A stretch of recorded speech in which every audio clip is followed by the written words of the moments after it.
देखो तुम ऐसे रो मत। अगर तुम ऐसे रोगी ना तो थानेदार साहब को सारी सच्चाई पता चल जाएगी। सच्चाई मुझे पहले से मालूम है बुलबुल।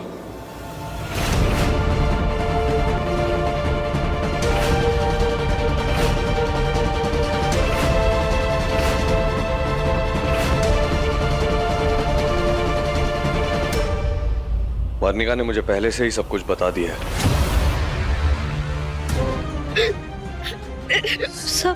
सब बता दिया? सब कुछ?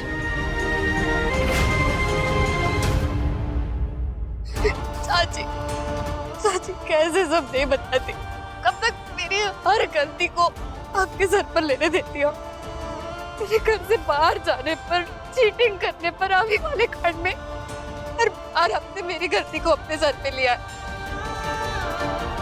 घर वालों ने आपकी इतनी बेइज्जती की, लेकिन आप सब सहती रही। आपने एक बार भी मेरा नाम नहीं लिया। मैं कैसे चुप रहती चाची? वर्णिका, मैंने कोई भी महान काम ना किया है। मैंने बस वही किया है जो एक बहन अपनी दूसरी बहन के लिए करती है। पता है, हमारे घर में ना सबसे छोटी मैं, तो मैं हमेशा से चाहती थी कि मेरी भी एक छोटी बहन जिसका मैं ध्यान रख सकूं। बस मैंने वही किया। और तुम तुम्हारी सहेली भी हो, तो 2 in 1। क्या वर्णिका के बारे में घर में सबको पता चल गया? नहीं, फिलहाल तो नहीं। ये बहुत बड़ा सच है, इसे छुपा नहीं सकते बुलबुल। माँ को बताना होगा, पापा को बताना होगा, विशेष भाई को भी बताना होगा। नहीं चाचू प्लीज ये बात किसी को मत बताइए। पापा को पता चल गया, अगर दादी को पता चल गया तो सब मुझसे मुंह मोड़ लेंगे। कोई मुझसे बात नहीं करेगा। चाचू प्लीज ये बात किसी को मत बताइए। चाचू प्लीज। नहीं ये बात किसी को पता चले उससे तो अच्छा है कि मैं अपनी जान दे दूं। वर्णिका, चुप हो जाओ। तुम्हें हमारे हाथ से थाप खानी है। उस दिन भी तुम यही गलती करने जा रही थी। मैंने उस दिन भी तुम्हें डांट लगाई थी ना? उस दिन? फिर से का क्या मतलब है?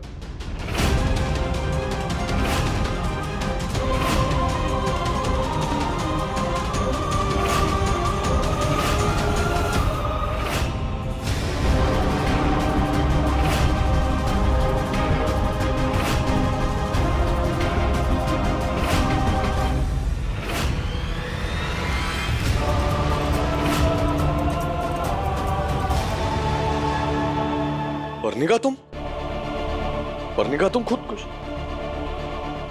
खुदकुशी करने वाली थी।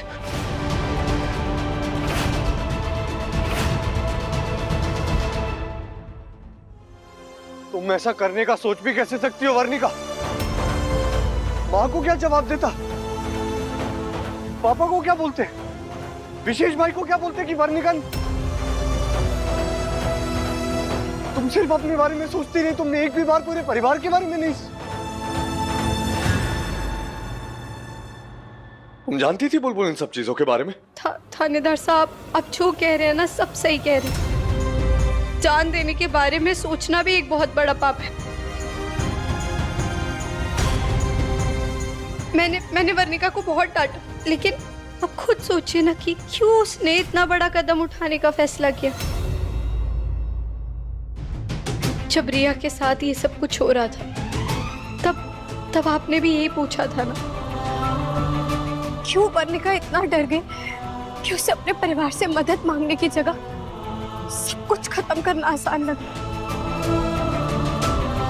क्यों उसने अपनों को सच बताने की जगह सब कुछ छुपाना मंजूर था? पर ये तो गलत किया ना बुलबुल, ये तो गलत करनी थी ना वर्णिका। अगर अपने परिवार को बता देती, हम में से किसी को भी बता देती तो ज्यादा से ज्यादा क्या होता वर्णिका? तुम्हें डांट पड़ती, तुम्हें घर से बाहर नहीं जाने देते, कुछ दिन तुम्हें घर में बंद कर देते, शायद एक टाप पड़ जाती। इससे ज्यादा क्या होता वर्णिका? लेकिन अपनी जान देने के बारे में तुम, अगर कोई गलती भी हो जाती तो तुम परिवार को बताती। ऐसी गलतियों में परिवार ही तो साथ देता है ना वर्णिका। बहुत बड़ी हो गई तुम, बहुत बड़ी हो गई तुम।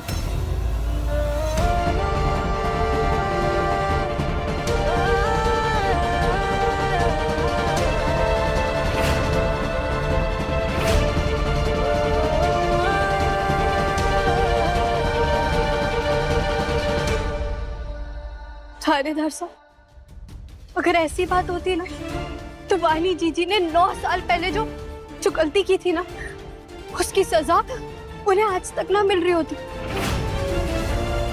ऐसे उन्हें कमरे में अकेले बंद नहीं किया जाता। सैयद भाईसा की शादी में भी उन्हें आने से सबने मना कर दिया। बुलबुल, वानी और वर्णिका, इन दोनों मामलों में फर्क है बुलबुल। नहीं थानेदार साहब, अगर फर्क है तो वो लड़का और लड़की में, उनके लिए बनाए गए समाज में, उनके कायदे कानून में। अगर एक लड़के से कोई गलती हो जाती है ना तो बस उसे थोड़ा डांट दिया जाता। अगर वही गलती एक लड़की करे तो उसके सासरे और उसके मायके वालों पे 7 पुश्तों की इज्जत पे बदनामी का दाग लग जाता है। ऐसी बात नहीं है बुलबुल। ऐसी बात ही है। उस दिन जब हमारे पे चीटिंग का इल्जाम लगा था, हमारे उल्टे गाल पे मासा ने सीधा हमारे को थाप लगा दी। उन्होंने तो ये तक कहा कि हमारा कॉलेज जाना बंद। वो बात तो पुरानी है। उसी दिन जब आप हमारे को गिरफ्तार करके लेके जा रहे थे, किसी ने भी हमारे पे भरोसा नहीं किया। सिर्फ पापा सा ने कहा कि हाँ, हमारे को हमारी बींदनी पर विश्वास है। उस दिन जब मैं और वर्णिका बाहर गए थे, जिस दिन ये पूरा मामला हुआ, क्या आपको पता है उसी दिन वायु भैया भी घर से बाहर गए थे। भगवान ना करे अगर उनके साथ कोई ऊंच नीच हो जाती तो सब क्या करते? बस उनको थोड़ी सी डांट लगाते। क्या उनका घर से बाहर जाना बंद होता? नहीं होता, क्योंकि थानेदार साहब घर की इज्जत का बोझ हमेशा से एक लड़की और एक बींदनी पर ही रहा है।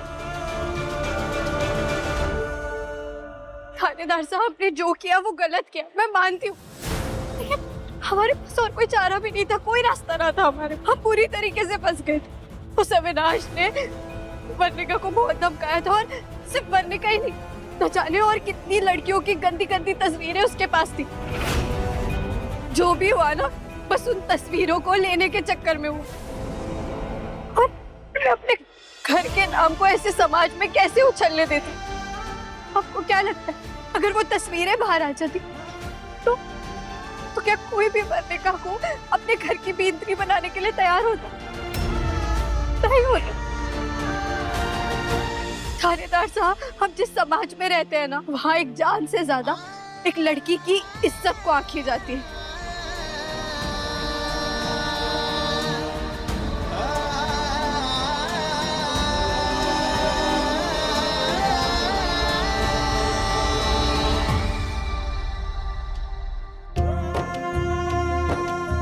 थानेदार साहब,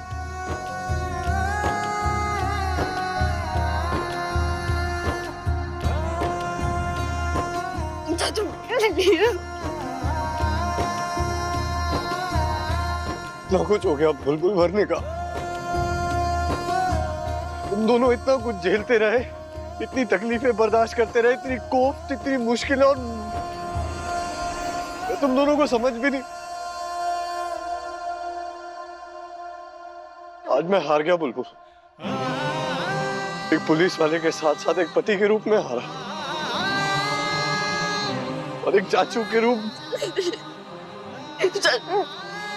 पुलिस वाला बनकर सबूत इकट्ठा करता रहा, लेकिन मेरे ही घर में मेरे घर के बच्चे कितने परेशान रहे, वो तकलीफ, वो कोफ्त, वो। थानेदार साहब,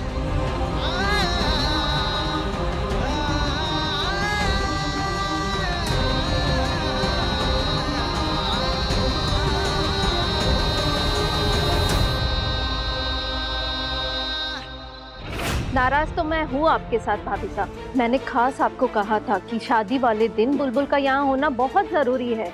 कहाँ रह गई है वो? अब तक आई क्यों नहीं? मुझे पता है, सुलक्षणा भाभी की सर्वगुण संपन्न बहू को इन्हीं के बेटे ने खून के इल्जाम में जेल में बंद कर दिया है। आधी रात को न जाना किसी लड़के के साथ गुलछरे उड़ाने चली गई थी, वो भी उसी के घर, और फिर वहीं उसे मार डाला। कैसा है तेरे पियर वाले? हे भगवान, ये सब क्या है भाभी साहब? छी, आपके साथ साथ हमारी भी इज्जत बाजार में उछाल दी आपकी बीनी ने। आप यहाँ से चले जाइए, हमें आपके साथ साथ हमारा नाम और नहीं डुबाना है। ज्योति, ऐसी कोई भी बात नहीं है। बुलबुल ने जो भी किया ना, उससे हमारे परिवार का कोई लेना देना नहीं। तुम तो जानती हो ना कि कितना इज्जतदार परिवार है हमारा, कितना नाम है हमारा समाज में। भाभी साहब, आपकी इज्जत बची कहाँ थी? पहले आपकी बेटी ने आपकी इज्जत की धज्जियां उड़ा दी, और फिर जो थोड़ी बहुत इज्जत बची थी वो आपकी बीनी ने उड़ा दी। अब आपके पास ना से चिंदियां बची हैं। आपसे ये उम्मीद नहीं थी भाभी साहब। हमने कुछ नहीं किया, हमने कुछ नहीं किया। जो भी किया ना वो बुलबुल ने किया है, वो उससे हमारा कोई लेना देना नहीं। बुलबुल की वजह से हो रहा है। हमने कोई गलती नहीं की। अरे सोचो, कोई भी की वजह से सब लोग हमसे रिश्ता तोड़ देंगे। कोई हमसे रिश्ता नहीं रखेगा, सब अपने दो मेरे पत्रकार से। कोई कुछ ना कह रहा भाई, कोई कुछ ना कह रहा। तूने बुरा सपना देखा बस। मैं सपना नहीं देख रही हूँ, मैंने देखा कल समाज में हमारे साथ क्या होने वाला है। सब अपने दो करने वाले हैं, सब हमारे को ताने देने वाले हैं। बस कर। लेकिन ना मैं भी सुलक्षणा हूँ। मैं अपने परिवार की इज्जत पर आज नहीं आने दूंगी। मैंने सोच लिया मैं ना वो ज्योति किंडी का सिक्की वो रसम है ना उसकी संयम की उसमें ना मैं दृष्टि को लेके जाऊँ। ना ये गलत है लच्छो, एकदम गलत है। हर बारी तू दृष्टि को बुलबुल की जगह ना दे सके। तूने वो कलश पूजा के टाइम भी ऐसे ही करा था, पर मैंने कुछ ना कहा, समय देख के चुप रहा मैं। पर अब संयम की शादी में तू ना बुल मेरे लिए तेरे साथ वचन दिए थे ना आपने कि मेरा साथ कभी नहीं छोड़ेंगे। इस बार भी आपको मेरा साथ देना होगा जैसे इतने सालों से देते हैं। मैं कुछ भी अपने लिए नहीं कर रही हूँ, सब परिवार की इज्जत के लिए कर रही हूँ। जो भाई के साथ हुआ वो बुलबुल के कारण इस परिवार में नहीं होगा। अच्छा ठीक है, कल की कल देखी जाएगी। ठीक है, तो अभी शांत होकर सो जा, ज्यादा चिंता करने की जरूरत ना है। कि ना परिवार के नाम बस वरना तबीयत खराब होगी। परिवार शांति।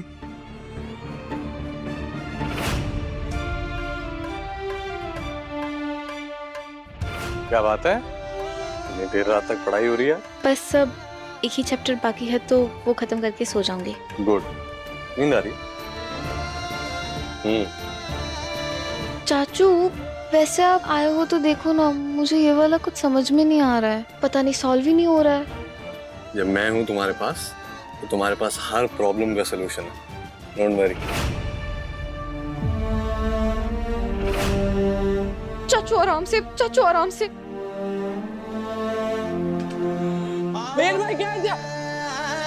वीर भाई इजी कैच था, अब भी आउट हो गई थी, मेरी बैटिंग आ जाती। के बाद हाँ, मेरी अब भी देख लो हंस रही है, फिर से बैटिंग करेगी, मैं कब बैटिंग करूंगा?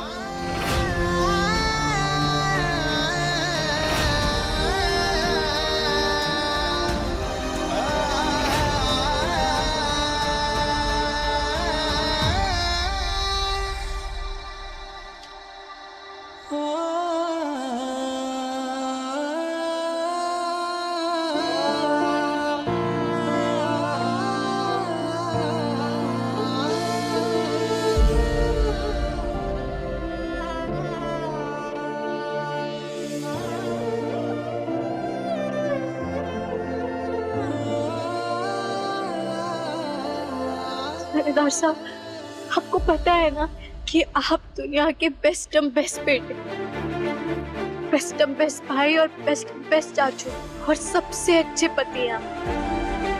एक औरत ही एक औरत को ज्यादा अच्छे से समझ पाए, एक आदमी से ज्यादा बेहतर। फिर चाहे वो आदमी आपके जैसे समझदार, गबरू, जवान, जाबाज, जोशीला, आपके जैसा एक सुंदर थानेदारी क्यों ना।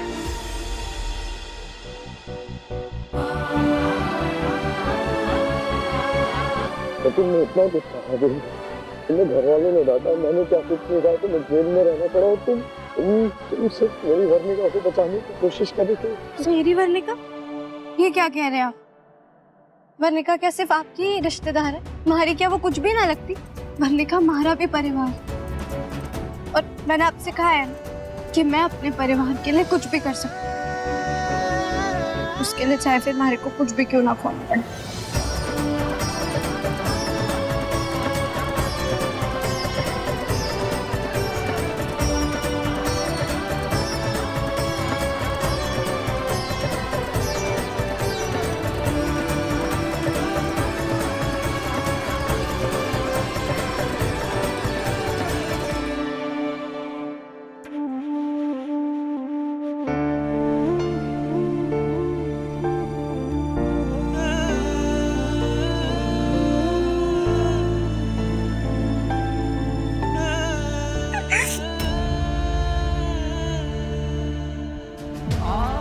चाचू।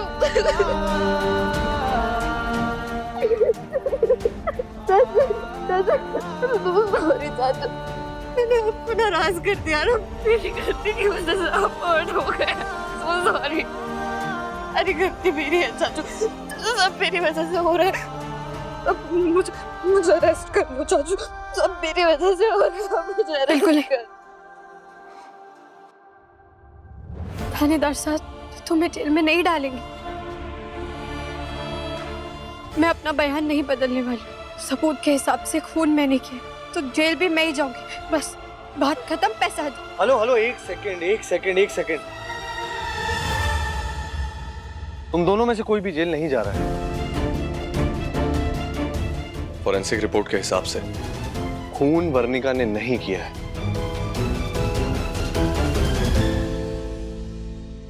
खून किसी और ने किया है।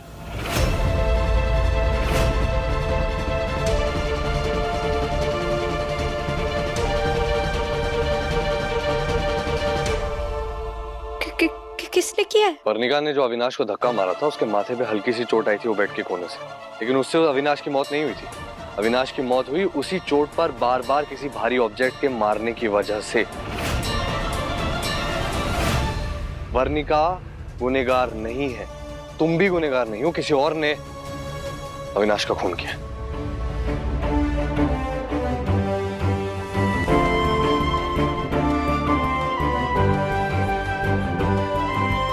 वर्णिका, मैंने खून नहीं किया है, मैंने किसी का खून नहीं किया है, मैं मर्डरर नहीं हूँ। मैंने किसी का खून नहीं किया है, मैं मर्डरर नहीं हूँ चाची। मेरी वजह से किसी की जान नहीं गई है मेरी।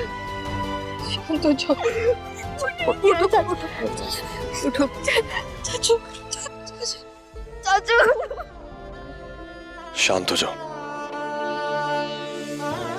तुमने शांत किसी का खून नहीं, तुमने किसी का खून नहीं किया। शांत। लेकिन अगर वर्णिका से खून नहीं हुआ है तो फिर किसने किया?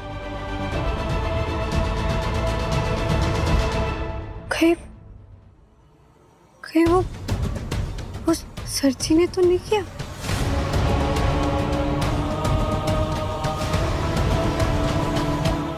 बुलबुल, जब तुमने सरजी को कॉल किया था तो उसकी लोकेशन कॉलेज की ही थी, तो क्या तुम उससे मिली थी? वो कैसा दिखता है या कोई और इन्फॉर्मेशन उसके बारे में कुछ जानती हो?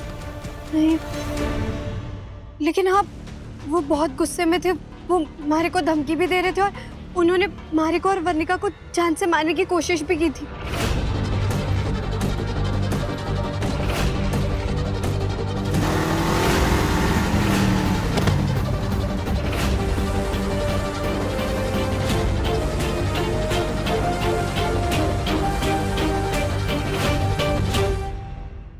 इसका मतलब ये है बुलबुल कि वो सरजी नाम का आदमी तुम्हें जानता है, इसलिए वो तुम्हारे पीछे पड़ा हुआ है। बुलबुल,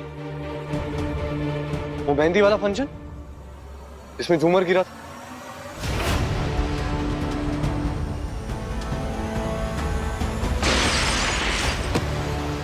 वो बाय चांस या बाय एक्सीडेंट नहीं गिरा था, किसी ने तुमको मारने की कोशिश की थी। बुलबुल, ये सरजी नाम का इंसान बहुत शातिर है। लेकिन इस बार उसने गलत पंगा लिया है। उसे नहीं पता ना कि हमारे थानेदार साहब उसके जैसे 10 सरजी को पकड़ सकते हैं और उनकी चटनी बना सकते हैं। मेरी गलती की वजह से इतनी प्रॉब्लम हो गई। वर्णिका, मेरी बात ध्यान से सुनो। तुम अविनाश की अच्छी दोस्त थी, तुमने अविनाश के साथ अच्छे से दोस्ती निभाने की कोशिश ही की, लेकिन उसने तुम्हारी दोस्ती की कदर नहीं जानी। उसने तुम्हारी मासूमियत का फायदा उठाया। इसमें अगर किसी की भी गलती है तो वो है अविनाश की, ना तुम्हारी और ना बुलबुल की। तो इन सब चीजों का स्ट्रेस लेने की जरूरत नहीं है। चाचू, अब क्या होगा? आप उस सरजी को कैसे ढूंढोगे? कॉलेज जाकर।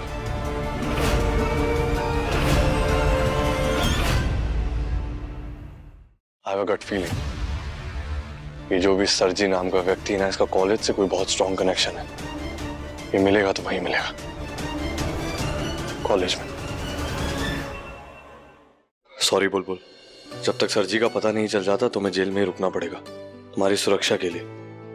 और अगर तुम चाहो तो मैं तुम्हें किसी और सेल में अकेले भी शिफ्ट कर सकता हूँ, ताकि वो महिला कैदी जो भी हैं वो तुम्हें परेशान ना करें। क्या चंपा और चमेली चाची सा के बिना? नहीं थानेदार साहब, ऐसा मत करिए। कौन है ये? वही जो जेल में हमारी सहेलियां बन गई, आप उनको और हमारे को एक ही जेल में रख दो। मैंने उन सबको बुलबुल प्रॉमिस किया है ना कि मैं उन्हें कार्तिक आर्यन वाला डांस सिखाऊंगी। अकेले अकेले नहीं रहना हमारे को। मैं सोच रहा था इस बार जब मैं पुष्कर जाऊं ना और इनकी माँ से पूछूं कि आपने इनको क्या खिला के पैदा किया था। मालपुए खाए होंगे हमारी गुड़ की डेली ने।